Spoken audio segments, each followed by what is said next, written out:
जय श्री राम। प्रिय दोस्तों, हमारे चैनल एनलाइटमेंट एकोज़ में आपका एक बार फिर स्वागत है। हमारे पिछले एपिसोड में हमने इस दिलचस्प कहानी पर चर्चा की कि कैसे ब्रह्म ऋषि विश्वामित्र ने राजा दशरथ को अपने बड़े बेटे भगवान राम को खतरनाक राक्षसों को हराने के लिए जंगल में भेजने के लिए राजी किया। तो वहाँ भगवान राम खड़े थे, अपने धर्म का पालन करने और अपने पिता की आज्ञा का पालन करने के लिए।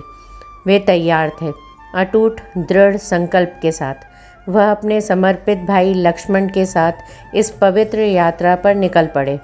भगवान राम की यात्रा अभी शुरू ही हुई थी और कई अन्य साहसिक कार्य उनका इंतज़ार कर रहे थे। जैसे ही उन्होंने घने रहस्यमय जंगल में अपना रास्ता बनाया, वे उन असाधारण रोमांचों की आशा नहीं कर सके जो उनका इंतज़ार कर रहे थे। आज हम इस महाकाव्य गाथा को जारी रखते हैं क्योंकि हम भगवान राम और उनके छोटे भाई लक्ष्मण की विश्वामित्र के आश्रम की यात्रा और दुर्जय राक्षस ताड़का के खिलाफ लड़ाई का पता लगाते हैं। लेकिन जंगल के बीचों बीच जो उनका इंतज़ार कर रहा था वह न केवल सुंदरता थी बल्कि खतरा भी था। ताड़का नाम की एक भयावह राक्षसी ने इस क्षेत्र को युगों तक आतंकित कर रखा था। उसके बुरे कर्मों से न केवल लोगों की सुरक्षा को खतरा था बल्कि ब्रह्म ऋषि विश्वामित्र द्वारा किए जा रहे यज्ञ की पवित्रता भी खतरे में थी। देवीय शक्ति और विश्वामित्र के आशीर्वाद से भगवान राम ने अंततः खतरनाक राक्षसी ताड़का पर विजय प्राप्त की। हमारे प्यारे भगवान राम के साहसी प्रयासों की बदौलत जंगल एक बार फिर सुरक्षित हो गया और यज्ञ जारी रह सका। यह कहानी हमें बुराई पर अच्छाई की जीत और अपने कर्तव्यों को पूरा करने के अटूट संकल्प के बारे में सिखाती है। आराम से बैठें और इस खूबसूरत यात्रा का आनंद लें। यदि आपने पहले से नहीं किया है तो कृपया हमारे प्रिय भगवान राम की दिव्य यात्रा में अपडेट रहने के लिए लाइक करें, सब्सक्राइब करें और घंटी आइकन दबाएं। जय श्री राम।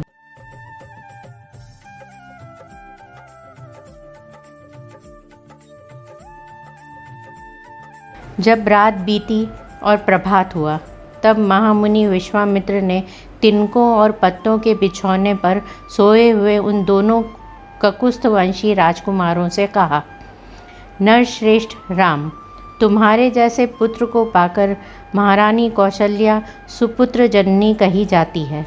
यह देखो, प्रातःकाल की संध्या का समय हो रहा है। उठो और प्रतिदिन किए जाने वाले देव संबंधी कार्यों को पूर्ण करो। महर्षि का यह परम उदार वचन सुनकर उन दोनों नरश्रेष्ठ वीरों ने स्नान करके देवताओं का तर्पण किया और फिर वे परम उत्तम जपनीय मंत्र गायत्री का जप करने लगे। नित्य कर्म समाप्त करके महापराक्रमी श्री राम और लक्ष्मण अत्यंत प्रसन्न हो तपोधन विश्वामित्र को प्रणाम करके वहाँ से आगे जाने को उद्धत हो गए। जाते जाते उन महाबली राजकुमारों ने गंगा और सरयू के शुभ संगम पर पहुंचकर वहां दिव्य त्रिपथगा नदी गंगा जी का दर्शन किया। संगम के पास ही शुद्ध अंतःकरण वाले महर्षियों का एक पवित्र आश्रम था। वहां वे कई हजार वर्षों से तीव्र तपस्या करते थे। उस पवित्र आश्रम को देखकर रघुकुल रत्न श्री राम और लक्ष्मण बड़े प्रसन्न हुए। उन्होंने महात्मा विश्वामित्र से यह बात कही, भगवान, यह किसका पवित्र आश्रम है और इसमें कौन पुरुष निवास करता है? यह हम दोनों सुनना चाहते हैं। इसके लिए हमारे मन में बड़ी उत्कंठा है। उन दोनों का यह वचन सुनकर मुनिश्रेष्ठ विश्वामित्र हंसते हुए बोले, राम, यह आश्रम पहले जिसके अधिकार में रहा है उसका परिचय देता हूँ, सुनो। विद्वान पुरुष जिसे काम कहते हैं वह कंदर्प पूर्व काल में मूर्तिमान था, शरीर धारण करके विचरता था। उन दिनों भगवान स्थाणु शिव इसी आश्रम में चित्त को एकाग्र करके नियम पूर्वक तपस्या करते थे। एक दिन समाधि से उठकर देवेश्वर शिव मरुदगणों के साथ कहीं जा रहे थे। उसी समय दुर्बुद्धि काम ने उन पर आक्रमण किया। यह देख महात्मा शिव ने हुंकार करके उसे रोका। रघुनंदन भगवान रुद्र ने रोष भरी दृष्टि से अवहेलनापूर्वक उसकी ओर देखा। फिर तो उस दुर्बुद्धि के सारे अंग उसके शरीर से जीर्ण शीर्ण होकर गिर गए। वहाँ दग्ध हुए महामना कंदर्प का शरीर नष्ट हो गया। देवेश्वर रुद्र ने अपने क्रोध से काम को अंगहीन कर दिया। राम तभी से वह अनंग नाम से विख्यात हुआ। शोभाशाली कंदर्प ने जहाँ अपना अंग छोड़ा था वह प्रदेश अंग देश के नाम से विख्यात हुआ। यह उन्हीं महादेव जी का पुण्य आश्रम है। वीर, ये मुनि लोग पूर्व काल में उन्हीं स्थाणु के धर्मपरायण शिष्य थे। इनका सारा पाप नष्ट हो गया है। शुभ दर्शन राम, आज की रात में हम लोग यहीं इन पुण्य सलीला सरिताओं के बीच में निवास करें। कल सवेरे इन्हें पार करेंगे। हम सब लोग पवित्र होकर इस पुण्य आश्रम में चलें। यहाँ रहना हमारे लिए बहुत उत्तम होगा। नरश्रेष्ठ, यहाँ स्नान करके जप और हवन करने के बाद हम रात में बड़े सुख से रहेंगे। वे लोग वहाँ इस प्रकार आपस में बातचीत कर ही रहे थे कि उस आश्रम में निवास करने वाले मुनि तपस्या द्वारा प्राप्त हुई दूरदृष्टि से उनका आगमन जानकर मन ही मन बड़े प्रसन्न हुए। उनके हृदय में हर्ष जनित उल्लास छा गया। उन्होंने विश्वामित्र जी को अर्घ्य, पाद्य और अतिथि सत्कार की सामग्री अर्पित करने के बाद श्री राम और लक्ष्मण का भी आतिथ्य किया। यथोचित सत्कार करके उन मुनियों ने इन अतिथियों का भांति भांति की कथा वार्ताओं द्वारा मनोरंजन किया। फिर उन महर्षियों ने एकाग्रचित होकर यथावत संध्या वंदन एवं जप किया। तदनंतर वहाँ रहने वाले मुनियों ने अन्य उत्तम व्रतधारी मुनियों के साथ विश्वामित्र आदि को शयन के लिए उपयुक्त स्थान में पहुँचा दिया। संपूर्ण कामनाओं की पूर्ति करने वाले उस पुण्य आश्रम में उन विश्वामित्र आदि ने बड़े सुख से निवास किया। धर्मात्मा मुनिश्रेष्ठ विश्वामित्र ने उन मनोहर राजकुमारों का सुंदर कथाओं द्वारा मनोरंजन किया। तदनंतर निर्मल प्रभात काल में नित्य कर्म से निवृत्त हुए विश्वामित्र जी को आगे करके शत्रु दमन वीर श्री राम और लक्ष्मण गंगा नदी के तट पर आए।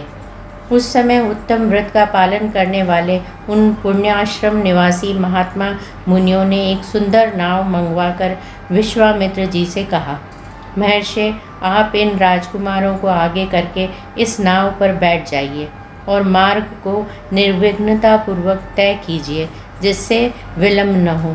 विश्वामित्र जी ने बहुत अच्छा कहकर उन महर्षियों की सराहना की और वे श्री राम तथा लक्ष्मण के साथ समुद्रगामिनी गंगा नदी को पार करने लगे। गंगा की बीज धारा में आने पर छोटे भाई सहित महातेजस्वी श्री राम को दो जलों के टकराने की बड़ी भारी आवाज़ सुनाई देने लगी। यह कैसी आवाज़ है तथा कहाँ से आ रही है, इस बात को निश्चित रूप से जानने की इच्छा उनके भीतर जाग उठी।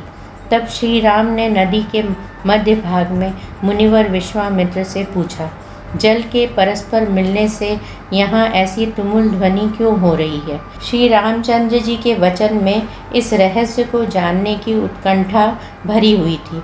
उसे सुनकर धर्मात्मा विश्वामित्र ने उस महान शब्द तुमुल ध्वनि का सुनिश्चित कारण बताते हुए कहा, नरश्रेष्ठ राम, कैलाश पर्वत पर एक सुंदर सरोवर है।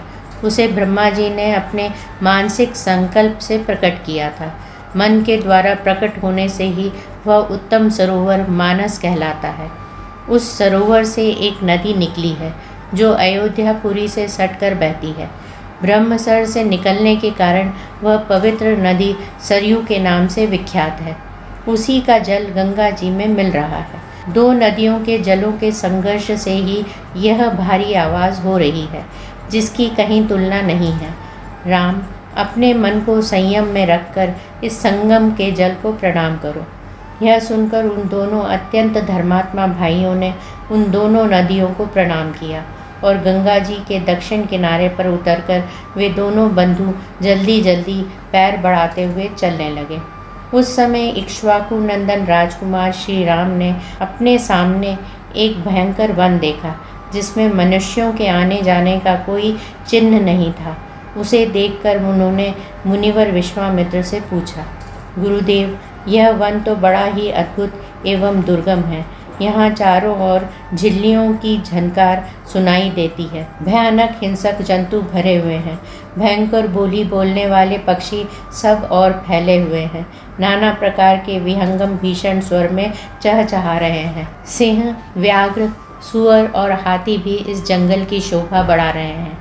धव, अश्वकर्ण, एक प्रकार के शाल वृक्ष, ककुंभ, अर्जुन, बेल, तेंदु, पाटल तथा बेर के वृक्षों से भरा हुआ यह भयंकर वन क्या है?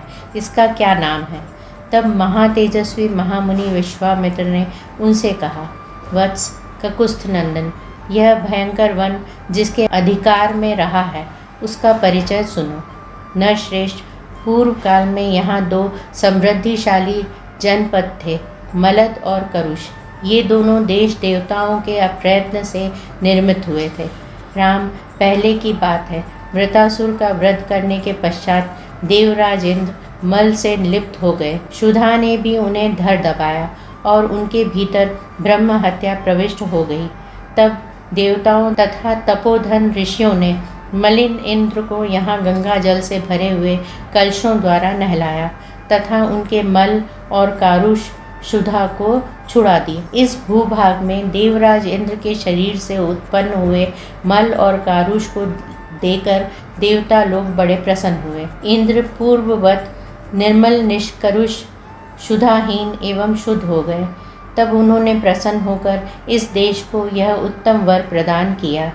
ये 2 जनपद लोक में मलद और करुष नाम से विख्यात होंगे। मेरे अंग जनित मल को धारण करने वाले ये दोनों देश बड़े समृद्धिशाली होंगे।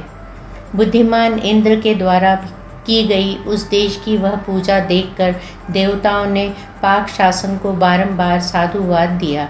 शत्रुदमन, मलद और करुष ये दोनों जनपद दीर्घ काल तक समृद्धिशाली, धन धान्य से संपन्न तथा सुखी रहे हैं। कुछ काल के अनंतर यहाँ इच्छानुसार रूप धारण करने वाली एक यक्षिणी आई, जो अपने शरीर में 1000 हाथियों का बल धारण करती है। उसका नाम ताटका है। वह बुद्धिमान सुंद नामक दैत्य की पत्नी है। तुम्हारा कल्याण हो। मारीच नामक राक्षस, जो इंद्र के समान पराक्रमी है तथा ताटका का ही पुत्र है, उसकी भुजाएं गोल, मस्तक बहुत बड़ा, मुंह फैला हुआ और शरीर विशाल है। वह भयानक आकार वाला राक्षस यहाँ की प्रजा को सदा ही त्रास पहुँचाता रहता है। रघुनंदन, वह दुराचारिणी ताटका भी सदा मलद और करुष इन दोनों जनपदों का विनाश करती रहती है। वह यक्षिणी 1.5 योजन 6 कोस तक के मार्ग को घेर कर इस वन में रहती है। अतः हम लोगों को जिस ओर ताटका वन है उधर ही चलना चाहिए। तुम अपने बाहुबल का सहारा लेकर इस दुराचारिणी को मार डालो। मेरी आज्ञा से इस देश को पुनः निष्कंटक बना दो। यह देश ऐसा रमणीय है तो भी इस समय कोई यहाँ आ नहीं सकता है। राम, उस असह्य एवं भयानक यक्षिणी ने इस देश को उजाड़ कर डाला है। यह वन ऐसा भयंकर क्यों है, यह सारा रहस्य मैंने तुम्हें बता दिया। उस यक्षिणी ने भी इस सारे देश को उजाड़ दिया है और वह आज भी अपने उस क्रूर कर्म से निवृत्त नहीं हुई है। अपरिमित प्रभावशाली विश्वामित्र मुनि का यह उत्तम वचन सुनकर पुरुष सिंह श्री राम ने यह शुभ बात कही। मुनि श्रेष्ठ, जब वह यक्षिणी एक अबला सुनी जाती है तब तो उसकी शक्ति थोड़ी ही होनी चाहिए, फिर वह 1000 हाथियों का बल कैसे धारण करती है। अमित तेजस्वी श्री रघुनाथ जी के कहे हुए इस वचन को सुनकर विश्वामित्र जी अपनी मधुर वाणी द्वारा लक्ष्मण सहित शत्रु दमन श्री राम को हर्ष प्रदान करते हुए बोले, रघुनंदन, जिस कारण से ताटका अधिक बलशालिनी हो गई है वह बताता हूँ, सुनो। उसमें वरदान जनित बल का उदय हुआ है, अतः वह अबला होकर भी बल धारण करती है, सबला हो गई है। पूर्व काल की बात है।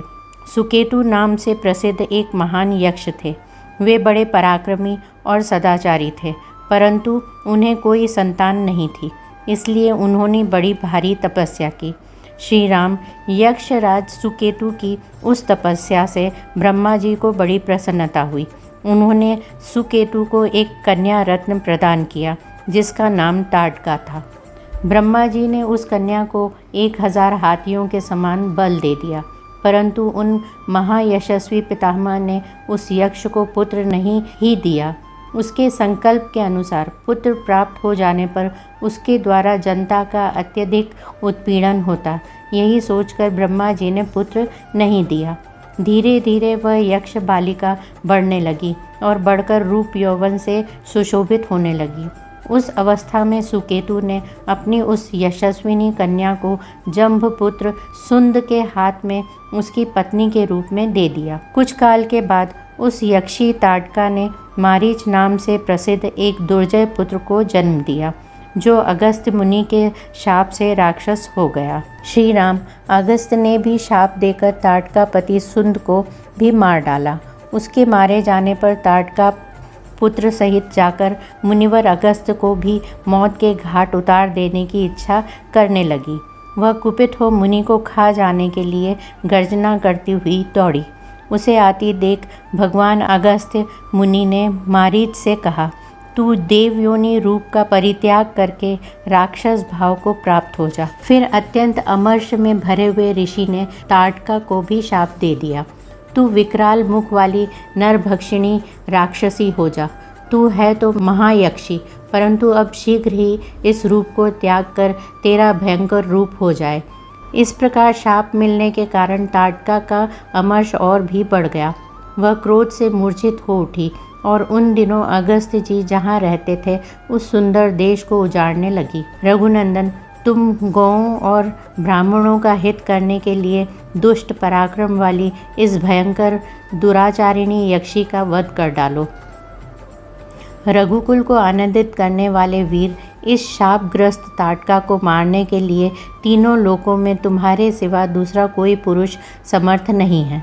नरश्रेष्ठ, तुम स्त्री हत्या का विचार करके इसके प्रति दया न दिखाना। एक राजपुत्र को चारों वर्णों के हित के लिए स्त्री हत्या भी करनी पड़े तो उसे मुंह नहीं मोड़ना चाहिए।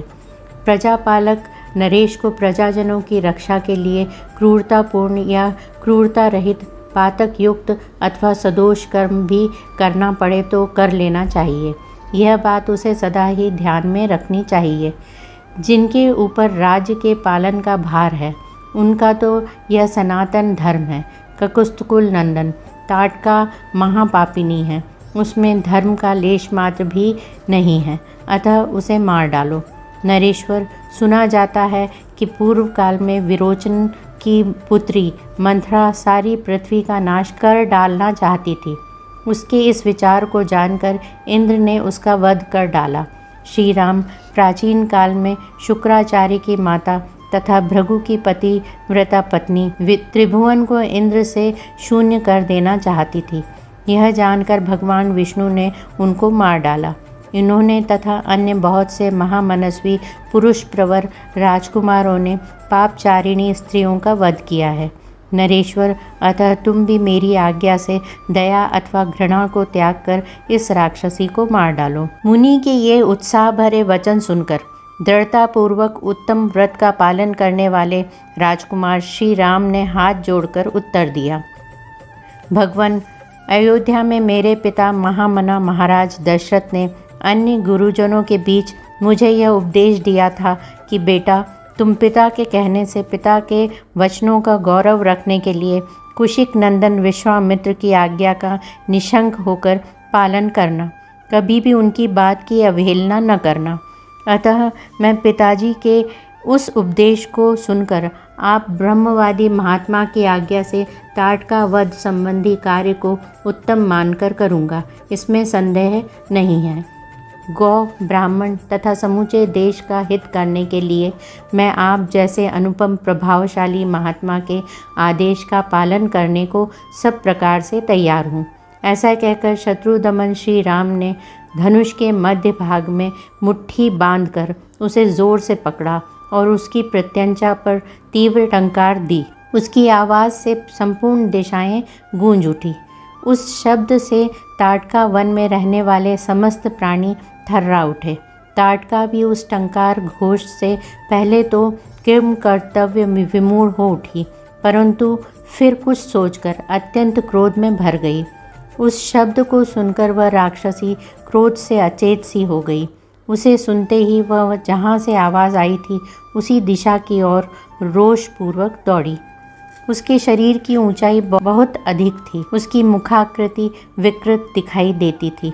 क्रोध में भरी हुई उस विकराल राक्षसी की ओर दृष्टिपात करके श्री राम ने लक्ष्मण से कहा, लक्ष्मण देखो तो सही, उस यक्षिणी का शरीर कैसा दारुण एवं भयंकर है। इसके दर्शन मात्र से भीरू पुरुषों के हृदय विदीर्ण हो सकते हैं। माया बल से संपन्न होने के कारण यह अत्यंत दुर्जय हो रही है। देखो, मैं अभी इसके कान और नाक काटकर इसे पीछे लौटने को विवश किए देता हूँ। यह अपने स्त्री स्वभाव के कारण रक्षित है, अतः मुझे इसे मारने में उत्साह नहीं है। मेरा विचार यह है कि मैं इसके बल पराक्रम तथा गमन शक्ति को नष्ट कर दूं, अर्थात इसके हाथ पैर काट डालूं। श्री राम इस प्रकार कह ही रहे थे कि क्रोध से अचेत हुई ताड़का वहां आ पहुंची और एक बाँह उठाकर गर्जना करती हुई उन्हीं की ओर झपटी। यह देख ब्रह्म ऋषि विश्वामित्र ने अपने हुंकार के द्वारा उसे डांट कर कहा, रघुकुल के इन दोनों राजकुमारों का कल्याण हो, इनकी विजय हो। तब ताड़का ने उन दोनों रघुवंशी वीरों पर भयंकर धूल उड़ाना आरंभ किया। वहाँ धूल का विशाल बादल सा छा गया। उसके द्वारा उसने श्री राम और लक्ष्मण को 2 घड़ी तक मोह में डाल दिया। तत्पश्चात माया का आश्रय लेकर वह उन दोनों भाइयों पर पत्थरों की बड़ी भारी वर्षा करने लगी। यह देख रघुनाथ जी उस पर कुपित हो उठे। रघुवीर ने अपनी बाण वर्षा के द्वारा उसकी बड़ी भारी शिलावृष्टि को रोककर अपनी ओर आती हुई उस निशाचरी के दोनों हाथ तीखे सहायकों से काट डाले। दोनों भुजाएं कट जाने से थकी हुई ताड़का उनके निकट खड़ी होकर जोर जोर से गर्जना करने लगी। यह देख सुमित्रा कुमार लक्ष्मण ने क्रोध में भरकर उसके नाक कान काट लिए, परंतु वह तो इच्छा अनुसार रूप धारण करने वाली यक्षिणी थी, अतः अनेक प्रकार के रूप बनाकर अपनी माया से श्री राम और लक्ष्मण को मुंह में डालती हुई अदृश्य हो गई। अब वह पत्थरों की भयंकर वर्षा करती हुई आकाश में विचरने लगी। श्री राम और लक्ष्मण पर चारों ओर से प्रस्तरों की वृष्टि होती देख तेजस्वी गाधी नंदन विश्वामित्र ने इस प्रकार कहा, श्री राम, इसके ऊपर तुम्हारा दया करना व्यर्थ है। यह बड़ी पापिनी और दुराचारिणी है, सदा यज्ञों में विघ्न डाला करती है। यह अपनी माया से पुनः प्रबल हो उठे, इसके पहले ही इसे मार डालो। अभी संध्या काल आना चाहता है, इसके पहले ही यह कार्य हो जाना चाहिए, क्योंकि संध्या के समय राक्षस दुर्जय हो जाते हैं। विश्वामित्र जी के ऐसा कहने पर श्री राम ने शब्द भेदी बाण चलाने की शक्ति का परिचय देते हुए बाण मारकर प्रस्तरों की वर्षा करने वाली उस यक्षिणी को सब ओर से अवरुद्ध कर दिया। उनके बाण समूह से घिर जाने पर माया बल से युक्त वह यक्षिणी जोर जोर से गर्जना करती हुई श्री राम और लक्ष्मण के ऊपर टूट पड़ी। उसे चलाए हुए इंद्र के वज्र की भांति वेग से आती देख श्री राम ने एक बाण मारकर उसकी छाती चीर डाली। तब ताड़का पृथ्वी पर गिरी और मर गई। उस भयंकर राक्षसी को मारी गई देख देवराज इंद्र तथा देवताओं ने श्री राम को साधुवाद देते हुए उनकी सराहना की। उस समय सहस्त्र लोचन इंद्र तथा समस्त देवताओं ने अत्यंत प्रसन्न एवं हर्षोत्फुल्ल होकर विश्वामित्र जी से कहा, मुने, कुशिक नंदन, आपका कल्याण हो। आपने इस कार्य से इंद्र सहित संपूर्ण देवताओं को संतुष्ट किया है। अब रघुकुल तिलक श्री राम पर आप अपना स्नेह प्रकट कीजिए। ब्रह्मन, प्रजापति कुश्वाश्व के अस्त्र रूपधारी पुत्रों को, जो सत्य पराक्रमी तथा तपोबल से संपन्न हैं, श्री राम को समर्पित कीजिए। विप्रवर, ये आपके अस्त्र दान के सुयोग्य पात्र हैं तथा आपके अनुसरण में तत्पर रहते हैं।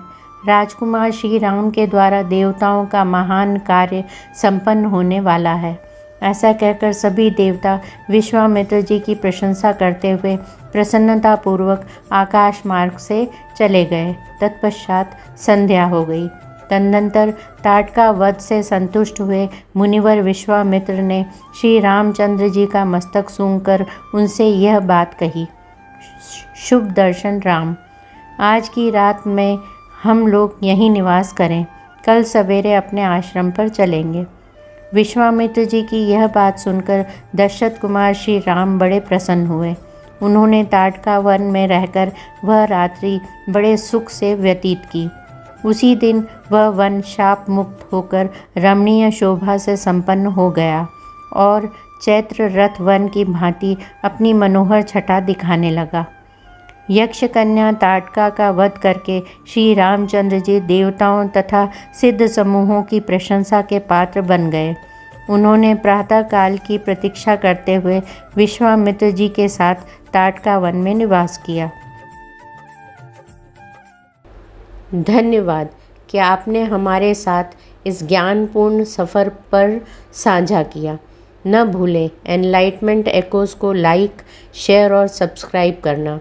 हम आपको वाल्मीकि रामायण की और रोमांचक कहानियों से जुड़े रहने की शुभकामनाएं देते हैं। जय श्री राम।